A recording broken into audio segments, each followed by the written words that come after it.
उत्तम पुरुषोत्तम परमा में तुदाहृत है यो लोकत्रयमाविश्य बिभर्तव्य ईश्वर है। गीता अध्याय 15 श्लोक संख्या है 17। भगवान कहते हैं उत्तम है, उत्तम पुरुष है, पुरुष तू तो अन्य है, अन्य विलक्षणीय है।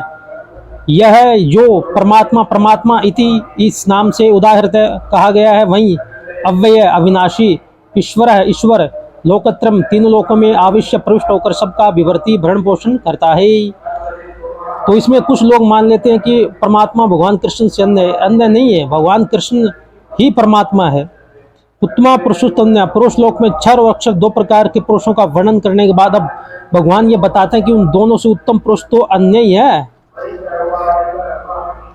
यह अन्य पद परमात्मा को अविनाशी अक्षर जीवात्मा से भिन्न बताने के लिए नहीं, प्रत्युत उससे विलक्षण बताने के लिए आया है। इसलिए भगवान ने आगे 18वें श्लोक में अपने को नाशवान सर से अतीत और अविनाशी सर से उत्तम बताया गया। परमात्मा का अंश होते हुए भी जीवात्मा की दृष्टि या खिंचाव नाशवान क्षर की ओर हो रहा है, इसलिए यहाँ भगवान को उससे विलक्षण बताया गया है। ठीक है, तो यहाँ ईश्वर शब्द सगुण का वाचक माना जाता है, जिसका अर्थ है शासन करने वाला। ये बहुत बड़ी व्याख्या है स्वामी राम सुखदास जी महाराज जी की।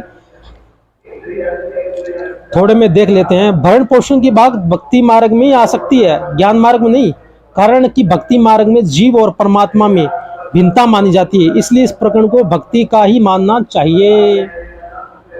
ठीक है, यो लोकत्रयम आविश्य, इन पदों में 12वें से 15वें श्लोक तक का भाव आ गया। मनुष्य का कर्तव्य तो मनुष्य लोक में है, पर भगवान का कर्तव्य तीनों लोकों में है। वास्तव में भगवान का अपना कोई कर्तव्य नहीं, फिर भी वे केवल जीवों के हित के लिए कर्तव्य कर्म करते हैं। गीता 3 अध्याय का 22वां 23वां और 24 श्लोक।